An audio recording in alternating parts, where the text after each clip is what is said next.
My name is Nancy. I've lived on Joaquin Miller Road since I was a little girl. Traffic is heavy in the mornings, evenings, weekends, and so are summers. The speed limit is 35, but some go faster. The road has a good safety record, but traffic engineers believe otherwise. They claim that by reducing the road from 2 lanes to 1 in the downhill direction, traffic will be slowed by clogging the road. But as we'll see, there aren't enough cars for this to work. I used to see traffic police, but the city claims they can't afford them anymore. I take walks in the park often, but I never felt in danger crossing, because I can always stop on the center median if traffic is heavy. In December 2016, I received a notice that stated Oakland was reducing the road from 4 lanes to 2. I was shocked.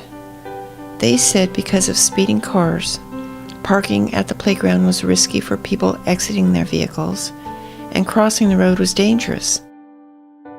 They refer to Joaquin Miller Road as an old design that must be changed. Traffic enforcement is not on their list, but it should be first. A traffic officer writing $4,000 in tickets a day around Oakland adds up to about $1.5 million a year. And it would promote better driving habits throughout the city. If the speed was kept to 40 overall on the road, there'd be no problems at all. Reducing this nice country-esque road to a single lane would likely not slow traffic. They can inset the sidewalk near the playground for safety, and perhaps put in a pedestrian-triggered flashing light as well. The city should also maintain the dirt sidewalks along the road.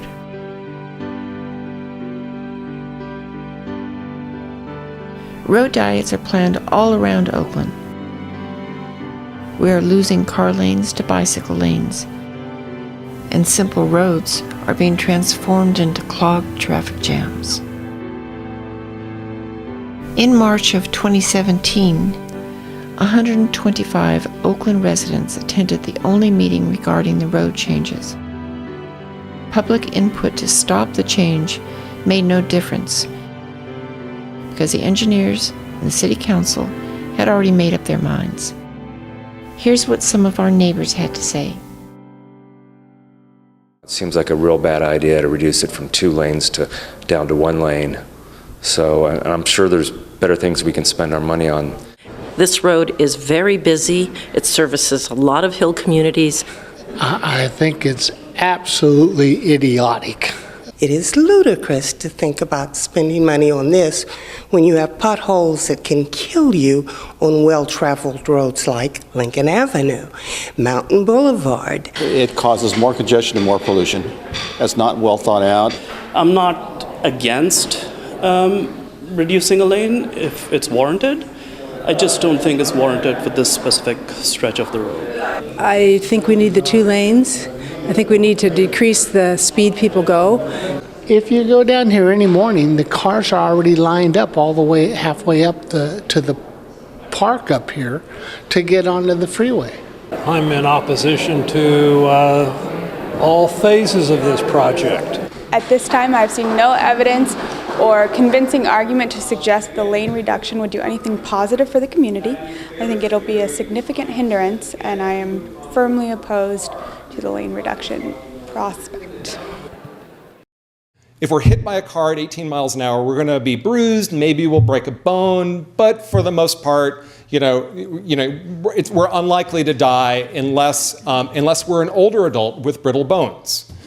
Above 45 miles an hour, you're pretty much guaranteed that you're going to die. By the time you move your foot over from the gas pedal to the brake,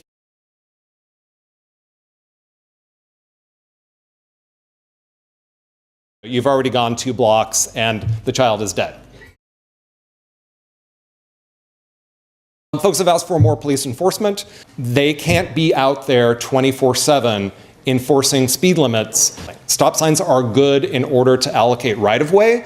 They are terrible at the 15% of motorists that are causing most of the safety problems. Speed humps or speed bumps were also something that was put forward. Ambulances and fire trucks are far more impacted by speed humps than passenger vehicles are. What we prefer is to use design in order to solve speeding and other traffic problems. What we're proposing is, rather than trying to stripe in a useless bike lane in the downhill direction, what we really want to do is, in fact, to reduce the travel lanes from 2 to 1 only between Sanborn and Hedge. So our expectation with this proposed design is that we end up, surprisingly, with a win-win-win solution. There is no compromise here. May I finish? There is way more capacity than we need on the uphill portions of Joaquin Miller. I've been here over 30 years and I see car traffic increasing, and I don't want it to get more dangerous with one lane for cars.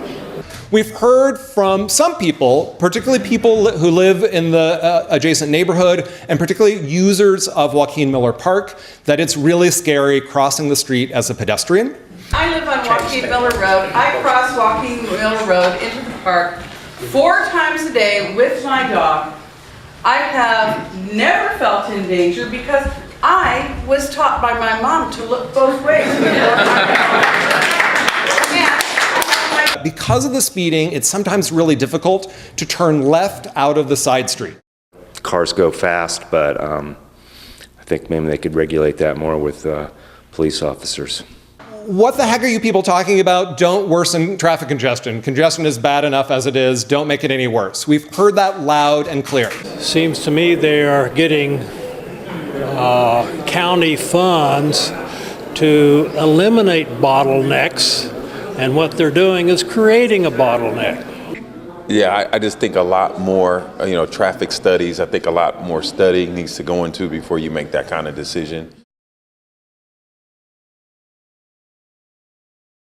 Typically, the threshold is about 23,000 vehicles per day in order to bring the street down to 1 lane in each direction. So in some of the other, what we call road diet projects that we've done in West Oakland, they've been at about, that volume or a little bit lower. Joaquin Miller has less than half of that volume. So in fact, just below this is the peak hour volume, peak hour, peak direction volume. And again, the threshold is about 750 to 875 vehicles per hour. The peak volume on Joaquin Miller is 650, which is well below that threshold.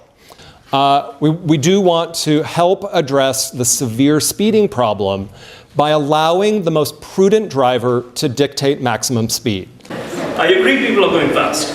11 a.m., 2 p.m., you don't have enough traffic to slow everyone down.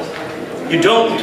So I'm a retired physicist. There are basic laws about flows through pipes and whatnot.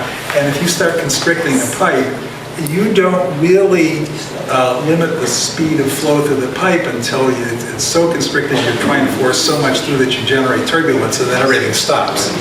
So the concern I have is that during the times of very light traffic, the 80% that are speeding are going to continue speeding. So you can have a single road, 12 feet wide. There's no prudent driver in front of them. There isn't one. Yes, the design configuration for the road, we're not changing the geometry of the road. And so yes, cars can still drive 65 miles an hour.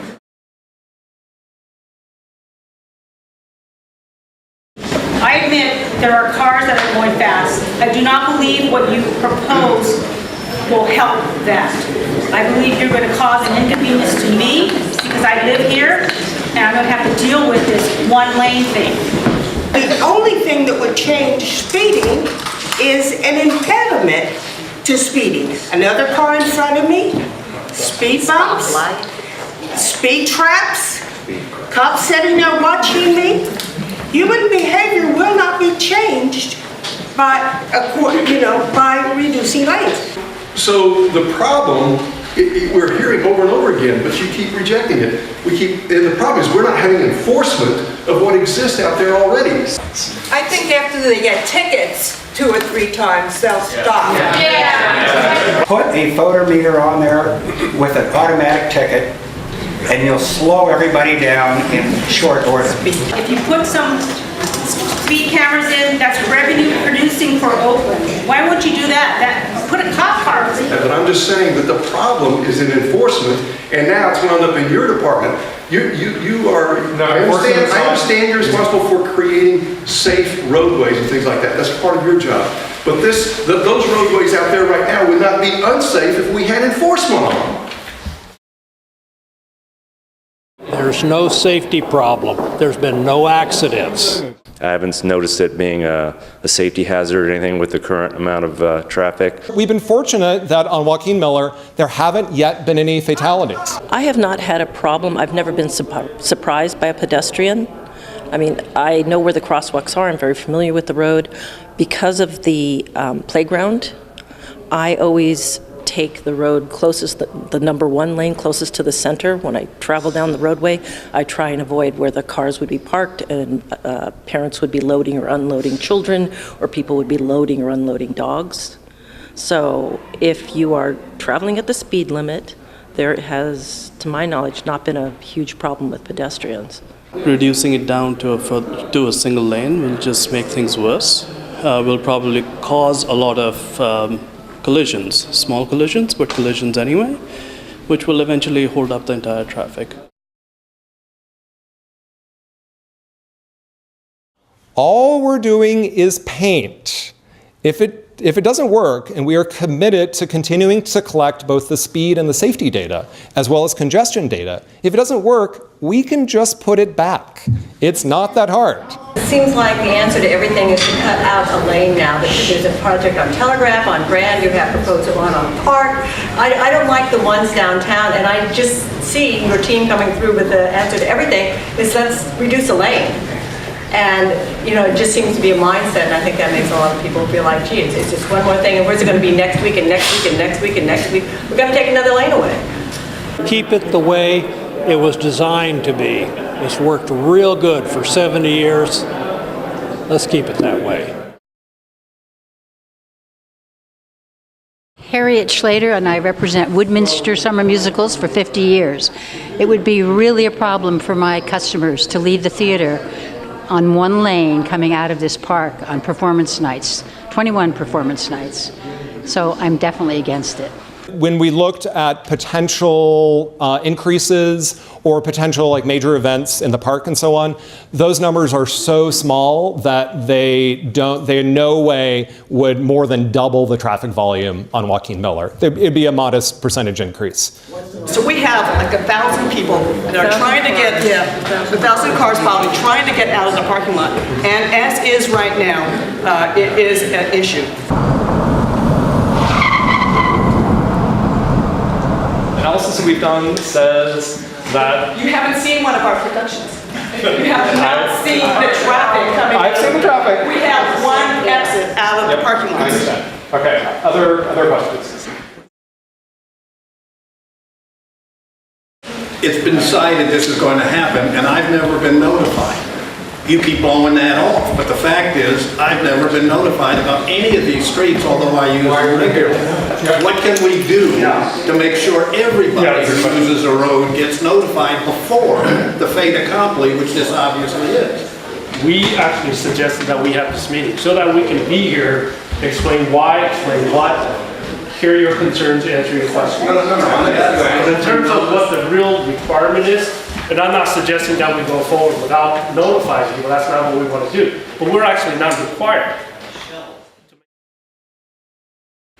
Where is the plan to put in sidewalks all the way around there? Where are they? But where are they? So, I mean, I would honestly. love nothing more than have a budget for actually putting in proper pedestrian infrastructure. But if your primary objective is safety, then why are you repaving the street rather than putting in sidewalks? It's a pavement project, not a sidewalk project. And so it's actually illegal for me to take money out of that and put it in that. And I really wish there were different. It drives me crazy. This meeting is sort of a formality. It's already been decided. And I know you have no idea who I am. I may be telling you crazy nonsense. If I'm telling you crazy nonsense, and indeed we significantly exacerbate congestion for some unknown reason, we can put it back. But in the meantime, our proposal is to address the safety problem by reconfiguring the roadway. Why don't you cone it off? Cone it off and try it. I know when you go home and reflect on this meeting, I really want to just challenge you to listen to what you've been hearing tonight. There are people that are for this, but I would say the vast majority of us aren't. And the impact is to us, it's not to you. And recognize that what we see is that you've already made a decision and now you're trying to justify it. But there are some real valid points here that could help the process. I think you guys already made your decision, which is, you know, it is what it is. What kind of follow-up do you guys planning on doing to come meet with this community and go, okay, this thing is working or it didn't work? Is that scheduled? Or does you guys just wait for complaints? I mean, how is the follow-up structure to get the feedback on what you guys are going to do? That is a very good question. So I'm actually really liking this idea of we've got the before data, let's collect some after data and actually schedule. And I don't want to necessarily set a date because we need to look at calendars and make sure that we're not conflicting. But let's set a month schedule for October. coming back. Well, let me suggest something. Yeah. I mean, you got to let the data settle. Yeah, exactly. We don't want to come back. You guys are willing to make that commitment, is what you're saying? Yes, I'm willing. I think that's. I'm just going to hold you at your word. That's all. That's what you guys are saying. That's fine. I think my profession, I will own this. We rightly are among the least trusted professions, right? The transportation industry, like the number of promises that we have made and built stuff that was terrible. Like there is no reason you have to trust me. Just 5 weeks later, Tumlin's contract was up. He left his position, his words, and the consequences with the local residents. They talked about it as if we're telling you what our decision is. They should have said, hey, we think we have a problem, let's study it, let's design it, and let's bring the community in. Instead what they did is they said, let's design it, do we have anything to back it up, let's sell it to the community. Why mess around with the road there's nothing wrong with?